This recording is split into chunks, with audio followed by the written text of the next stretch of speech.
मधुबाला की जीवन कहानी में अभी तक हमने जाना कि फिल्म महल मधुबाला को मिल गई और सुपरहिट भी हो गई, और उसके साथ ही साथ बॉम्बे टॉकीज़ के दिन भी बदलने लगे। इससे पहले बॉम्बे टॉकीज़ की फिल्में चार आँखें, ज्वार भाटा, प्रतिमा, नतीजा, मजदूर और आशा बहुत ज़्यादा चल नहीं पाई थी, इसलिए बॉम्बे टॉकीज़ बहुत घाटे में हो गई थी। अगर महल भी ना चलती तो शायद बॉम्बे टॉकीज़ को संभलने के लिए बहुत मेहनत करनी पड़ती, लेकिन महल की सफलता की वजह से बॉम्बे टॉकीज़ नई जोश और आशा के साथ आगे बढ़ने लगी। इस फिल्म को डिस्ट्रीब्यूट किया था ताराचंद्र डिस्ट्रीब्यूटर्स ने, और उन्होंने बिना फिल्म देखे सिर्फ अशोक कुमार जी के कहने पर ही भरोसा करके इस फिल्म का डिस्ट्रीब्यूशन करके जोखिम उठाया था। एक दिन अशोक कुमार जी के साथ इसी बारे में बात करते हुए ताराचंद जी ने कहा भी, इस फिल्म का डिस्ट्रीब्यूशन आपने मुझे सौंपा, इसके लिए मैं बहुत आभारी हूँ। मेरे पास शब्द नहीं है। मैंने फिल्म बिना देखे कॉन्ट्रैक्ट किया था 4.5 लाख रुपयों में। अगर फिल्म देखकर मैंने ये कॉन्ट्रैक्ट किया होता तो मैंने आपको इसके लिए बहुत अधिक रकम दी होती। फिल्म बहुत अच्छी बनी थी, उसकी कहानी, उसका संगीत और उसकी नायिका यानी कि हीरोइन मधुबाला। तो इस तरह से मधुबाला प्रसिद्ध के शिखर पर पहुंच गई थी, और अभी उनकी उम्र ही क्या थी, बस 16 साल। जिन मधुबाला ने कभी 100 रुपए से शुरुआत की थी, वो आज एक फिल्म के लिए बहुत ज़्यादा पैसा लेने लगी थी, और उनके पिताजी फिल्मों में जब कॉन्ट्रैक्ट साइन करते थे तो उसके लिए बहुत सारी शर्तें भी लगाते थे, लेकिन उसके बावजूद फिल्म बनाने वाले उनको साइन करने के लिए उनके दरवाजे पर लाइन लगाए खड़े रहते थे। ऐसा नहीं है कि उनकी हर फिल्म सुपर डुपर हिट होती थी। जब महल प्रदर्शित हुई थी उसी समय इम्तिहान, सिपहिया, पारस, नेकी और बदी, दौलत, अपराधी बहुत अधिक नहीं चली थी, लेकिन लोगों ने उस और ध्यान ही नहीं दिया, और महल की सफलता के कारण मधुबाला की प्रसिद्धि को एंजॉय करते रहे। इन्हीं दिनों मधुबाला सुरैया जी के साथ सिंगार फिल्म में काम कर रही थी, क्योंकि महल फिल्म से सुरैया को मधुबाला के कारण ही निकाल दिया गया था, तो सुरैया अंदर ही अंदर मधुबाला जी से थोड़ा नाराज रहती थी। सामने सामने दोनों लोग एक दूसरे के साथ बहुत अच्छा व्यवहार करती थी, लेकिन मन ही मन दोनों में एक दूसरे से आगे निकलने की होड़ मची रहती थी। अगर मधुबाला के क्लोजअप ज़्यादा लिए जाते थे तो सुरैया को लगता था कि मेरे क्लोजअप भी लिए जाने चाहिए। अगर किसी एक हीरोइन को अच्छी साड़ी और गहने दिए जाते थे तो दूसरी हीरोइन को उससे भी ज़्यादा अच्छी साड़ी और गहने चाहिए होते थे। फिल्म के हीरो थे जयराज, और वो इन सब बातों से कोई मतलब नहीं रखते थे। खैर, फिल्म सिंगार प्रदर्शित हो गई और अच्छी चली, और उस फिल्म में मधुबाला जी की बहुत तारीफ हुई और उससे सुरैया नाराज हो गई। इसी बीच मधुबाला ने डांस सीखना शुरू कर दिया। वो डांस सीखने के लिए प्रसिद्ध नृत्यांगना सितारा देवी के घर जाती थी। सितारा देवी भी उन दिनों फिल्मों में काम करती थी।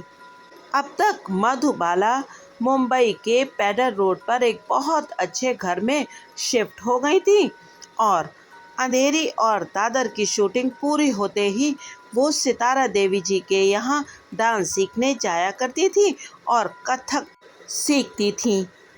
थोड़ी देर डांस करने के बाद वो थक जाती थी और सितारा देवी जी उन्हें आराम करने को कहती थी। सितारा देवी की माँ मधुबाला की सुंदरता को देखकर उन्हें परी कहती थी। मधुबाला बहुत ज़्यादा समय तक डांस की प्रैक्टिस नहीं कर पाई क्योंकि उनका स्वास्थ्य भी खराब रहता था। वो बहुत जल्दी थक जाती थी, लेकिन फिर भी फिल्मों में काम करने लायक डांस उन्होंने सीख लिया था। अब तक इन लोगों ने गाड़ी भी खरीद ली थी। अब तक फिल्मों में मधुबाला की मांग बहुत ज़्यादा बढ़ गई थी और उनका फिल्मों में काम करने के लिए पैसा भी बहुत ज़्यादा बढ़ गया था। इन्हीं दिनों मधुबाला ने एक फिल्म की थी जिसका नाम भी था मधुबाला, और इस फिल्म में उनके हीरो थे देवानंद। देवानंद खुद भी बहुत हैंडसम माने जाते थे और मधुबाला तो खैर थी ही बहुत सुंदर। अगर आप लोगों को उन पर फिल्माया एक गीत याद है तो आप मान जाएंगे कि दोनों की जोड़ी बहुत अच्छी लगती थी। जी हाँ, गीत था अच्छा जी मैं हारी चलो मान जाओ ना। पहले सेट पर मधुबाला देवानंद के साथ बहुत ज़्यादा बातें नहीं करती थीं, लेकिन फिर मधुबाला की बहन के बीच में इंटरवीन करने की वजह से दोनों आपस में बातचीत करने लगे।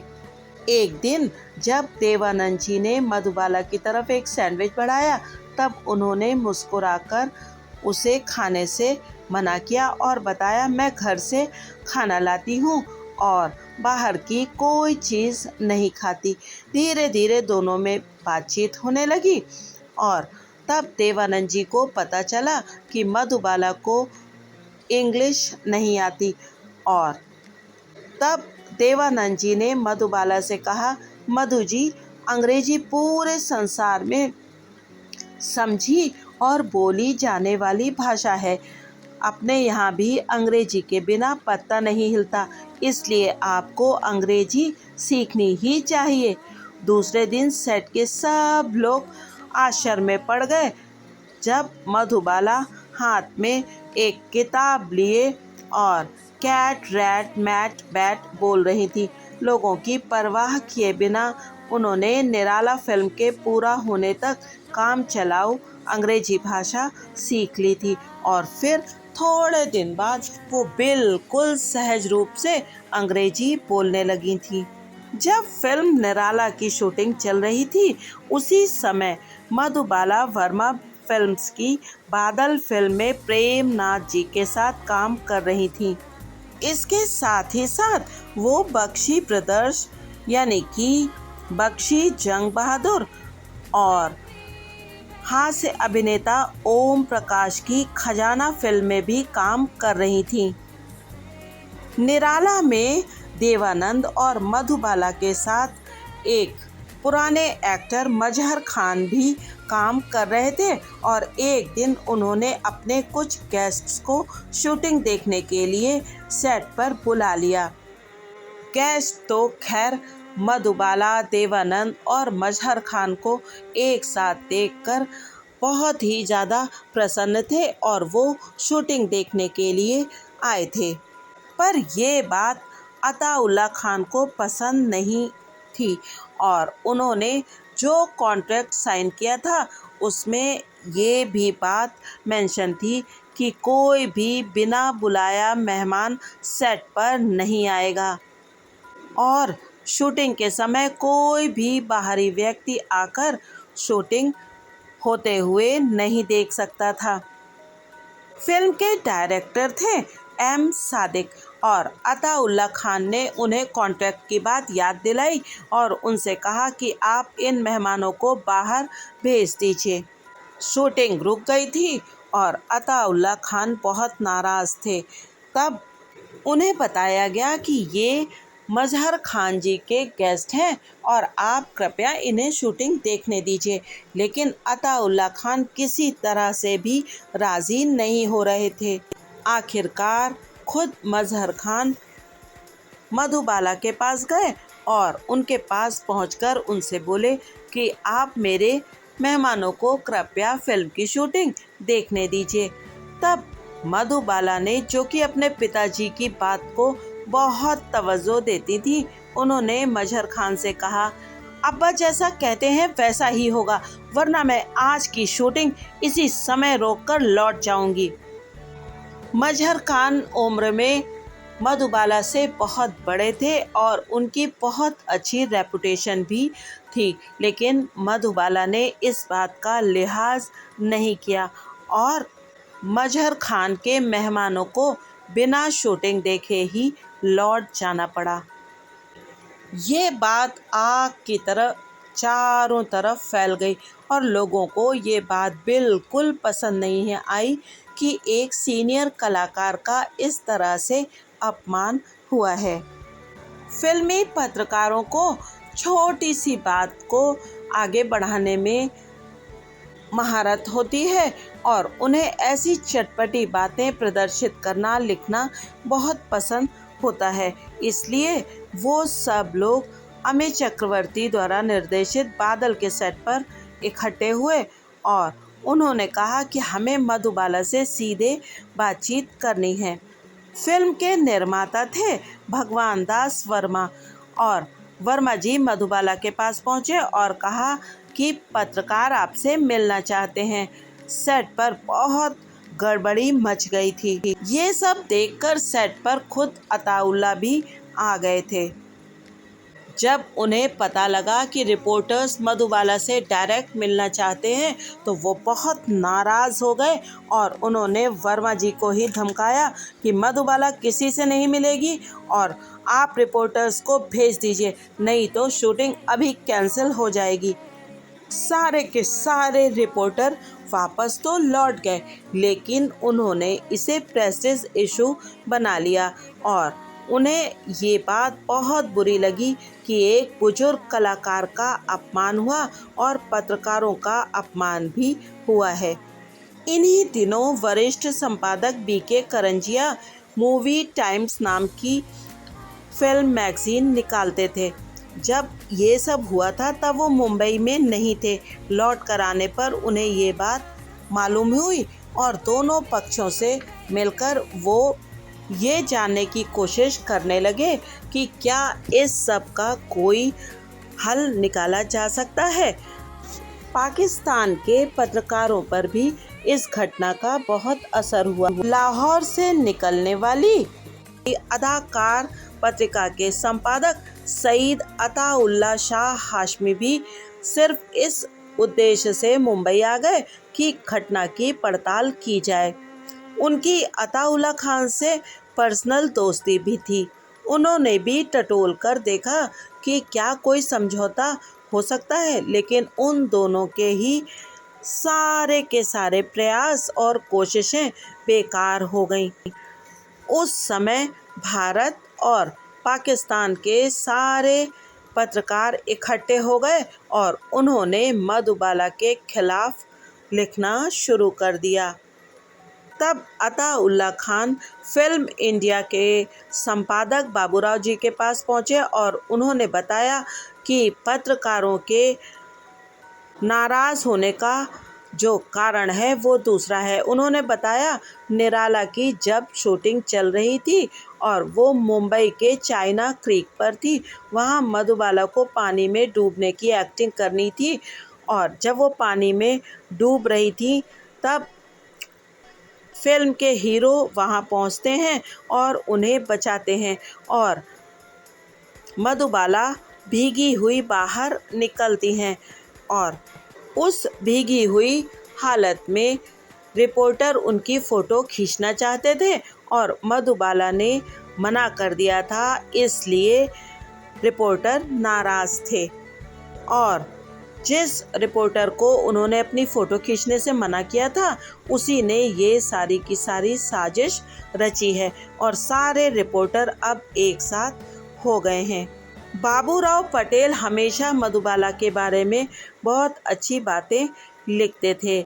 इसका एक कारण ये भी था कि मधुबाला ने जो पॉली हिल पर अपनी ज़मीन खरीदी थी वो पटेल ने मधुबाला से खरीदकर उस पर गिरनार नाम का अपना बंगला बनवाया था।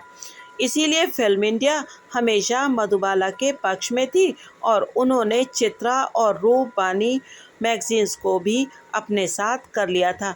तो इस तरह से दो गुट हो गए थे रिपोर्टर्स के, एक मधुबाला के फेवर में और दूसरा उनके खिलाफ। उनके खिलाफ वाले गुट ने इंडो पाक जर्नलिस्ट एसोसिएशन की स्थापना की। इससे जुड़ी सभी पत्रिकाओं में मधुबाला की तस्वीरें नहीं छपती थी, ना ही उनका कोई इंटरव्यू, ना कोई विज्ञापन या फिर उनकी फिल्मों से कोई जुड़ी हुई बात होती थी। उनका कोई इंटरव्यू भी नहीं छप रहा था। अताउल्ला खान को ये बात नहीं मालूम थी कि रिपोर्टर्स को लेकर जो कुछ भी हुआ था उससे बात इतनी ज़्यादा बढ़ जाएगी और रिपोर्टर्स मधुबाला के खिलाफ बगावत करने लगेंगे। सुनते हैं कि एसोसिएशन ने एक काम और भी किया था। उन्होंने इनकम टैक्स डिपार्टमेंट को ये खबर भेज दी थी कि मधुबाला लेती तो एक फिल्म का 1 लाख रुपए हैं और कॉन्ट्रैक्ट करती हैं 5,000 रुपये का, बाकी बची रकम ब्लैक में ली जाती है। और इस तरह से इनकम टैक्स डिपार्टमेंट भी उनके पीछे डाल दिया गया था। उस समय मधुबाला ने जिन जिन फिल्मों में साइन किया था कॉन्ट्रैक्ट, उनमें बहुत कड़ी शर्तें लगाई गई थी और उन सारे लोगों को भी इस एसोसिएशन ने अपने साथ कर लिया था। बात यहीं पर ख़त्म नहीं हुई थी। मधुबाला के घर पर फ़ोन आने लगे और फ़ोन पर धमकियों का सिलसिला भी शुरू हो गया। अताउल्ला खान को लगता था कि किसी तरह से भी मधुबाला का प्रचार होता रहे और जिन फिल्मों का निर्माण शुरू हुआ था उनकी फ़ोटोज़ को लेकर वो न्यूज़पेपर के दफ्तरों में जाने लगे, लेकिन उन लोगों ने मधुबाला के फ़ोटोज़ को छापने से साफ मना कर दिया।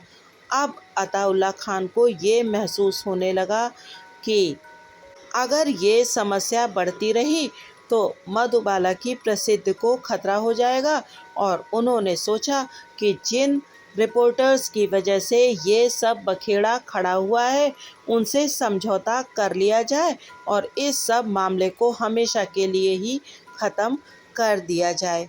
इसके लिए अताउल्ला खान ने एक तरकीब सोची और उन्होंने सोचा कि सारी बातों का मूल कारण ये है कि निराला फिल्म में ही ये सब बखेड़ा खड़ा हुआ था और उस फिल्म के धरता प्यारेलाल संतोषी जी हैं, उनसे मिलकर अगर समझौता कर लिया जाए तो सब ठीक हो जाएगा। और वो संतोषी जी के घर के पास चक्कर काटने लगे। एक दिन संतोषी उसे अपने घर की ओर जाते हुए दिखाई दिए। तब अताउल्ला ने ड्राइवर को ओवरटेक करने को कहा और ड्राइवर के ओवरटेक करते ही गाड़ी रुक गई और वो नीचे उतरकर संतोषी जी की गाड़ी आने के पहले बीच रास्ते में दोनों हाथ फैलाकर खड़े हो गए। उसे देखकर संतोषी ने अपनी गाड़ी रोकी और गाड़ी का शीशा नीचे करके सवालिया नज़र से अताउल्ला खान की तरफ देखा। अताउल्ला खान ने कहा, साहब उस दिन के वाक़ये से मधु बहुत बुरी तरह से अपसेट है। उसने खाना पीना छोड़ दिया है। वो अपनी उस बात पर बहुत पछता रही है। वो आपसे माफ़ी मांगना चाहती है, लेकिन आप सेट पर तो आते ही नहीं। अब आप मिल गए हैं तो चलिए मेरे गरीब खाने पर।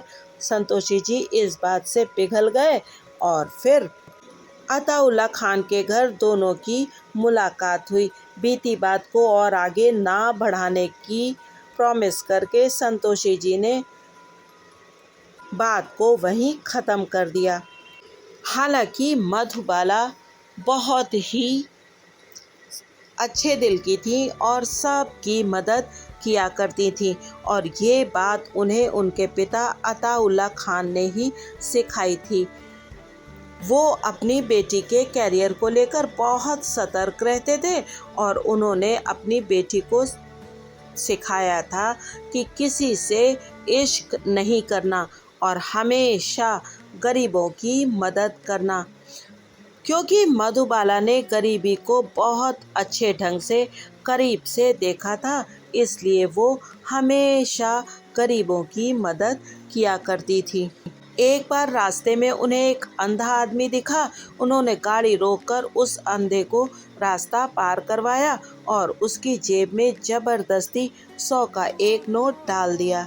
पोलियो निर्मूलन संस्था को उन्होंने 5,000 रुपए का चंदा दिया था और जम्मू कश्मीर रिलीफ फंड के लिए भी उतनी ही रकम दी थी। बिना बताए मधुबाला की चंदा देने की आदत थी और उन्होंने लगभग 60,000 रुपयों की सहायता तब तक बहुत सारे लोगों को की थी। उस समय पूर्वी बंगाल से बहुत सारे शरणार्थी भारत आ रहे थे और इसके लिए एक प्रोग्राम किया गया था। ये कार्यक्रम मोरारजी देसाई की उपस्थिति में होने वाला था। किसी भी कार्यक्रम में ना जाने वाली मधुबाला आई और उन्होंने 50,000 रुपए का चेक मोरारजी देसाई जी को दिया। लेकिन पत्रकारों ने अब भी मधुबाला को नहीं छोड़ा था और वो बहुत गंदी गंदी बातें भी लिखने लगे थे। यहाँ तक ये भी कि मधुबाला अताउल्ला खान की बेटी नहीं है, वो उनकी नाजायज औलाद हैं। मोरारजी देसाई को चेक देते समय मधुबाला ने कहा था कि ये मेरी अब तक की कमाई हुई रकम है और इस बात को भी रिपोर्टर्स ने बड़ा तूल दिया और ये कहा कि उसी समय अताउल्ला खान ने हैदराबाद में 1 लाख रुपए में ज़मीन खरीदी है। अगर ये अब तक की कमाई गई रकम थी तो हैदराबाद की ज़मीन कैसे खरीदी गई? इस बात का इतना ज़्यादा असर हुआ कि अताउल्ला खान की खरीदी हुई वो ज़मीन जब्त कर ली गई। फिर वो मोरारजी देसाई जी से उनके ऑफिस में मिले और अपने खिलाफ चल रहे सारे के सारे षड्यंत्र की जानकारी उन्हें दी और बताया कि मधुबाला को समय समय पर बहुत धमकी दी जाती है, उन्हें जान से मारने तक की धमकी दी जाती है और ये तक कहा जाता है कि तुम्हारा चेहरा खराब कर देंगे। अताउल्ला खान ने मधुबाला के लिए पुलिस सुरक्षा की मांग की, लेकिन ये असंभव था, तो सिविल ड्रेस में उनके साथ पुलिस वालों को रखा जाने लगा। तो अब मधुबाला और अताउल्ला खान के साथ एक पुलिस वाला बराबर रहता था और उसे देखकर नादान फिल्म के सेट पर एक बार देवानंद साहब ने मधुबाला से कहा था, किस लिए पाल रही हो ये सारा झंझट? तुम लोग संभल कर रहो, तुम्हारी हिफाजत करने वाला बॉडीगार्ड कभी शायद मुझ पर ही गोली दाग देगा। इस बात पर उसने कहा, उसे जंगली जानवरों पर गोली चलाने को कहा गया है, आदमियों पर नहीं। लगभग 1 साल तक चला आ रहा ये सारा का सारा विवाद और उससे पैदा हुई कंट्रोवर्सी अब अताउल्ला खान को बहुत परेशान करने लगी थी। अताउल्ला खान खुद राम औरंगाबादकर के पास गए और वहां जाकर उनसे कहा कि राम, हमने ये झगड़ा काहे को चला रखा है? मैं अब बूढ़ा हो गया हूँ, काफ़ी दिन तक जी नहीं पाऊँगा। जो बीत गई सो उसे भूल जाया जाए और फिर से हम लोग आपस में अच्छे संबंध बनाएं। और उन्हें गले से लगाकर कहा, तुम्हें फोटोग्राफी में कितना पैसा मिलता है? क्यों ज़िंदगी भर ऐसे ही पिसते रहोगे? तुम फिल्म बनाओ और मधुबाला उस फिल्म में मुफ्त में काम करेगी। राम बहुत चकित हो गए और उन्होंने कहा, खां साहब, मैं अकेला इस बारे में कुछ नहीं कर सकता। इस बारे में आपको एसोसिएशन से संपर्क करना होगा, तब कोई रास्ता निकलेगा।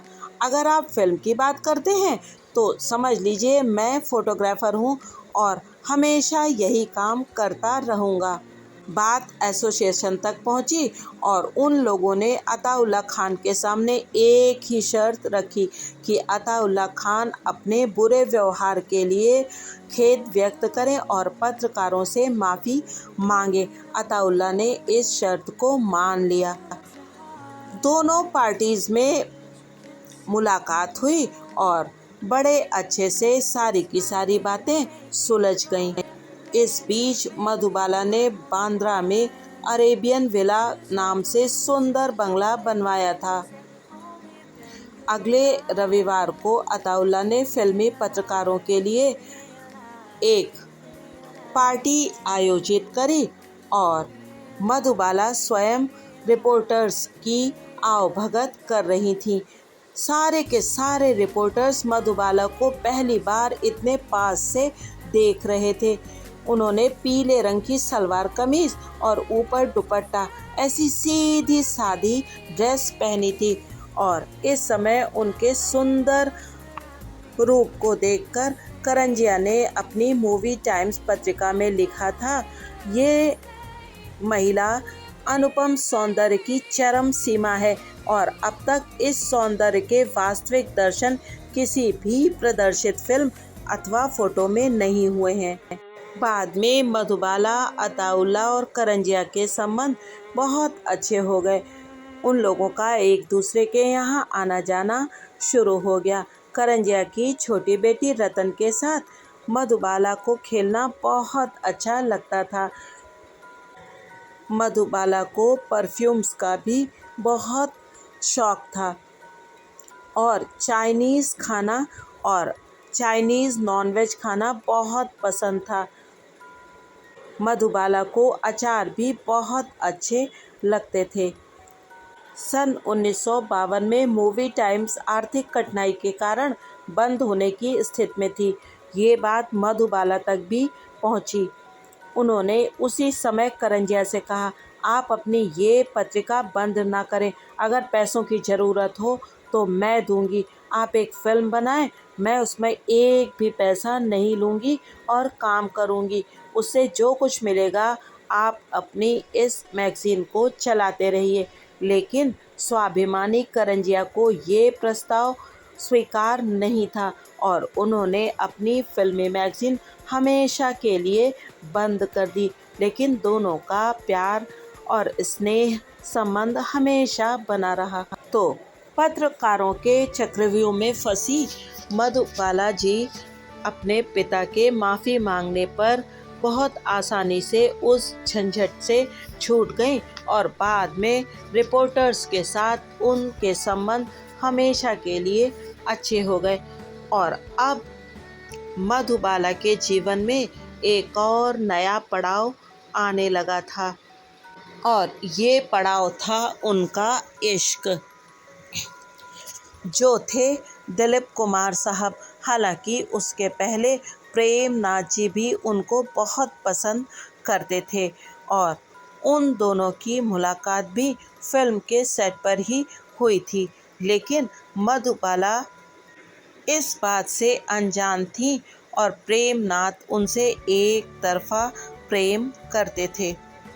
कैसे हुई दिलीप कुमार और मधुबाला के बीच में इश्क की शुरुआत और कौन सी फिल्में दोनों ने साथ की और आखिरकार ऐसी क्या वजह हुई कि दिलीप कुमार और मधुबाला एक दूसरे से हमेशा के लिए दूर हो गए, जिसने मधुबाला के पहले से कमज़ोर और बीमार दिल को बिल्कुल तोड़ दिया और कैसे की उन्होंने किशोर कुमार जी से शादी और उसके बाद वो सुखी क्यों नहीं रह पाई और शादी के बाद उन्होंने आत्महत्या की कोशिश क्यों की।